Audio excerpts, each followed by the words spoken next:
Gênesis, capítulo 41. Passaram-se mais 2 anos e o faraó teve um sonho. Ele estava perto da margem do Nilo e 7 vacas gordas e saudáveis saíram do rio para pastar entre os juncos. Logo depois, outras 7 vacas, estas apenas em pele e osso, saíram do rio e se juntaram às primeiras vacas que pastavam perto do Nilo. As vacas magras devoraram as 7 vacas saudáveis. Então o faraó acordou. Logo depois ele voltou a dormir e sonhou pela segunda vez. Agora viu 7 espigas de grãos, todas grandes e viçosas, que saíam da mesma haste. Mas outras 7 espigas, estas mirradas e ressecadas pelo vento leste, brotaram no meio delas, e as espigas mirradas engoliram as espigas saudáveis e encorpadas. Então o faraó acordou. Era mais um sonho. Quando o dia amanheceu, ele estava perturbado e mandou chamar todos os magos e sábios do Egito. O faraó contou os 2 sonhos, mas ninguém conseguiu interpretá-los. Então o chefe dos copeiros se manifestou. Acabei de me lembrar de um incidente. Peço desculpas, pois eu devia ter falado isso já faz algum tempo. Certa ocasião, quando o faraó ficou irado comigo e com o chefe dos padeiros, ele nos prendeu na casa do capitão da guarda, e nós 2 tivemos sonhos na mesma noite, cada sonho com seu significado. Aconteceu que havia naquela prisão um escravo hebreu que prestava serviço ao capitão da guarda. Nós contamos os sonhos a esse escravo, e ele os interpretou para nós, um de cada vez. E tudo aconteceu exatamente como ele havia falado. Eu fui restituído às minhas funções e o chefe dos padeiros foi empalado. O faraó mandou buscar José imediatamente. Ele foi retirado às pressas da sua cela, fez a barba, vestiu roupas limpas e então se apresentou ao faraó. O faraó disse a José: Tive um sonho, mas ninguém consegue interpretá-lo. Mas fiquei sabendo que você consegue interpretar sonhos. Basta que sejam contados a você. José respondeu: Eu não, mas Deus, Ele vai acalmar o coração do faraó. O faraó disse a José: No sonho eu estava à margem do Nilo. 7 vacas vistosas e cheias de saúde saíram do rio e começaram a pastar no meio dos juncos. Logo em seguida saíram outras 7, todas magras, só pele e osso. Eu nunca tinha visto vacas tão feias em todo o Egito. As 7 vacas magras e feias comeram as 7 vacas saudáveis. Mas por incrível que pareça, depois de comê-las, elas continuaram magras e feias como antes. Então acordei. No meu segundo sonho, vi 7 espigas viçosas, cheias de grãos que saíam da mesma haste. Logo depois delas brotaram outras 7, mirradas e ressecadas pelo vento leste, e as espigas mirradas engoliram as espigas cheias. Contei os 2 sonhos aos magos, mas eles não chegaram a conclusão alguma. José disse ao faraó: Os 2 sonhos do faraó têm o mesmo significado. Deus está dando um aviso sobre o que ele está para fazer. Tanto as 7 vacas saudáveis, quanto as 7 espigas cheias representam 7 anos. O significado é um só. As 7 vacas magras e feias que apareceram depois representam 7 anos. E as 7 espigas de grãos mirradas e ressecadas pelo vento leste representam a mesma coisa: 7 anos de fome. O significado é o que eu já disse. Deus está dizendo ao faraó o que ele está para fazer. Estão para chegar 7 anos de fartura em todo o Egito, mas logo em seguida virão 7 anos de fome, e não ficará no Egito nem sinal dessa fartura. O país será arrasado pela fome, e não restará nada da fartura anterior. A fome será devastadora. O faraó teve o mesmo sonho 2 vezes, para ressaltar que Deus não vai demorar a agir. Por isso, o faraó precisa escolher um homem experiente e sábio, para administrar o país e também designar outros encarregados por todo o Egito, para que organizem tudo durante os anos de fartura. Eles deverão reunir todo o alimento produzido nos anos bons que estão por vir, e sob a autoridade do faraó, estocar os grãos em cidades armazém. Esses grãos serão preservados para os 7 anos de fome que estão por vir sobre o Egito. É a única forma de o país não ser arrasado pela fome. O faraó e seus oficiais acharam a ideia excelente. Dirigindo-se a seus oficiais, o faraó perguntou: Por acaso não é ele o homem de que precisamos? Encontraremos outra pessoa igual a ele, em quem esteja o Espírito de Deus? Em seguida, dirigindo-se a José, declarou: Você é a pessoa de quem estamos precisando. Parece que Deus entregou a você o plano detalhado, e ninguém tem a experiência e a sabedoria que você demonstra. De hoje em diante, você será responsável pelos meus negócios. Todo o meu povo seguirá suas ordens. Apenas eu, na condição de rei, estarei acima de você. E foi assim que José recebeu esta incumbência. Estou pondo sob seus cuidados toda a terra do Egito. Em seguida, o faraó tirou seu anel de autoridade e o pôs no dedo de José. Também ordenou que ele fosse vestido com roupas do melhor linho e pôs em seu pescoço um colar de ouro. A segunda carruagem na hierarquia de comando ficou à sua disposição, e quando ele passava, o povo gritava: Viva!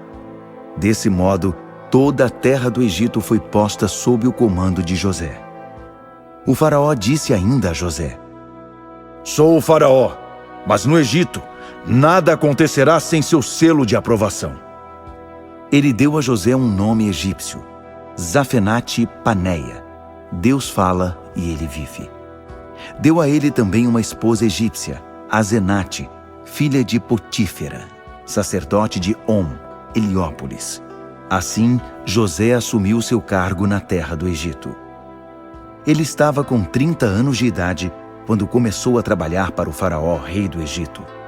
Logo que saiu da presença do rei, ele começou a desempenhar sua tarefa no Egito. Nos 7 anos de fartura que se seguiram, a terra produziu safras excepcionais. José juntou o alimento dos 7 anos bons no Egito e o armazenou em diversas cidades. Em cada cidade, ele estocava o excedente das plantações da região e reuniu uma quantidade de grãos tão grande que ele acabou desistindo de contar, pois competiam em quantidade com a areia da praia. José teve 2 filhos que nasceram antes dos anos de fome.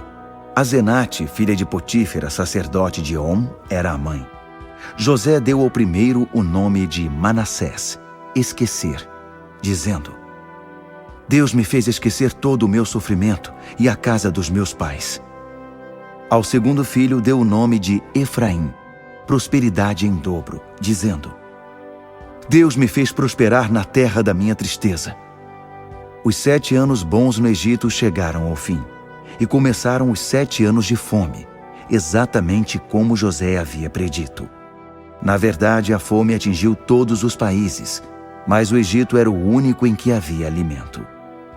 A fome era sentida em toda a terra do Egito, e o povo, em desespero, veio pedir comida ao faraó. A resposta dele aos egípcios era: Procurem José e façam o que ele disser. No momento em que a fome se agravou em todo o país, José abriu os celeiros e começou a vender os mantimentos aos egípcios. A fome era severa. Não demorou até que o mundo inteiro viesse comprar mantimentos com José. A fome era grande em todo lugar. Gênesis, capítulo 42. Quando Jacó ficou sabendo que havia alimento no Egito, disse a seus filhos: Por que vocês estão aí sentados, olhando uns para os outros? Fui informado de que há comida no Egito. Desçam lá e comprem um pouco para que possamos sobreviver em vez de morrer de fome. 10 irmãos de José desceram ao Egito para comprar alimento. Jacó não permitiu que Benjamim, irmão de José, fosse com eles. Tinha medo de que algo ruim acontecesse ao rapaz. Os filhos de Israel acompanharam a caravana que seguia para o Egito pelo mesmo motivo, pois a terra de Canaã também havia sido atingida pela fome. José estava administrando o país. Era ele quem fornecia alimento para o povo. Quando os irmãos de José chegaram, eles o trataram com reverência, curvando-se diante dele. José os reconheceu de imediato, mas resolveu tratá-los como estranhos e falou asperamente com eles. Ele perguntou: De onde são vocês? Eles responderam: De Canaã. Estamos aqui para comprar alimento. José sabia quem eles eram, mas eles não o reconheceram. Lembrando-se dos sonhos que havia tido a respeito deles, José falou: Vocês são espiões. Vieram ver os pontos mais desguarnecidos da nossa terra. Mas eles se defenderam. Senhor, não é isso. Viemos apenas comprar alimento. Somos todos filhos de um único homem. Somos homens honestos. Jamais pensaríamos em espionar a terra. José insistiu. Não acredito! Vocês são espiões e vieram ver os pontos fracos do país. Eles responderam: Éramos 12 irmãos, filhos do mesmo pai na terra de Canaã. O caçula ficou com o nosso pai e o outro já não está mais entre nós. Mas José estava irredutível. Nada me convence de que vocês não sejam espiões. Vou fazer uma prova com vocês. Juro pela vida do faraó que vocês não vão sair daqui enquanto não trouxerem seu irmão mais novo para que eu o veja. Mandem um de vocês ir buscá-lo e os outros ficam presos aqui. Assim eu vou saber se estão dizendo a verdade ou não. Pela vida do faraó, afirmo que vocês são espiões. Em seguida, mandou prendê-los por 3 dias. No terceiro dia, José disse a eles: Vamos fazer o seguinte para que vocês não morram, porque sou um homem temente a Deus. Se forem honestos, como dizem, um de vocês ficará preso aqui, e os outros voltarão para levar alimento e matar a fome de suas famílias. Mas terão de trazer seu irmão caçula à minha presença, para confirmar o que me disseram. Assim nenhum de vocês morrerá. Eles concordaram. Quando José terminou, eles começaram a falar entre si. Estamos pagando pelo que fizemos com o nosso irmão. Vimos como ele estava apavorado, pedindo clemência e nem ligamos. Agora somos nós que estamos em apuros. Rúben os interrompeu. Eu não disse a vocês, não façam mal ao garoto. Mas vocês não me ouviram. Agora estamos pagando pelo assassinato dele. José falava com eles por meio de um intérprete. Por isso, eles nem imaginavam que José entendia tudo o que diziam. E por entender tudo, ele se afastou dali para chorar. Quando se recompôs, mandou que amarrassem Simeão, que seria agora seu prisioneiro. Os outros apenas assistiam a tudo. Logo depois, José ordenou que enchessem as bolsas com grãos, mas que o dinheiro fosse devolvido a cada bolsa. Mandou também que dessem a eles mantimentos para a viagem. E assim foi feito. Eles carregaram os jumentos com suprimentos e partiram. Ao fazer a primeira parada para passar a noite, um deles foi pegar comida para o jumento. Quando abriu a bolsa, viu que seu dinheiro estava ali, bem à mostra. Ele chamou os outros irmãos e disse: Meu dinheiro foi devolvido. Está aqui na minha bolsa. Eles ficaram confusos e assustados. Diziam: O que Deus está fazendo conosco? Quando chegaram de volta à terra de Canaã, contaram a Jacó tudo o que havia acontecido, dizendo: O homem que administra a terra foi muito rude conosco e ainda nos acusou de espionagem. Dissemos a ele: somos gente honesta, não espiões.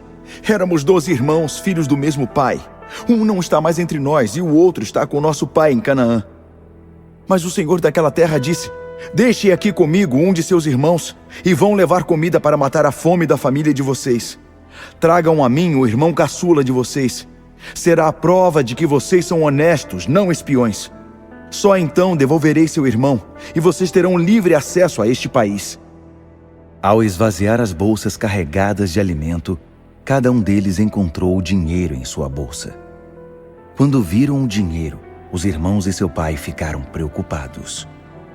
O pai suspirou. Vocês estão acabando comigo. Já perdi José, fiquei sem Simeão. E agora vocês querem levar Benjamim? Se eu permitir, acabo ficando sozinho no mundo. Diante disso, Rúben fez ao pai a seguinte proposta: Deixarei meus 2 filhos como reféns. Se eu não trouxer Benjamim de volta, o senhor pode matá-los. Deixe Benjamim sob minha responsabilidade, e eu o trarei de volta. Mas Jacó não concordou. Meu filho não vai para lá com vocês. Seu irmão já morreu e ele é tudo que me resta. Se acontecer algo ruim com ele durante a viagem, vou morrer de tristeza.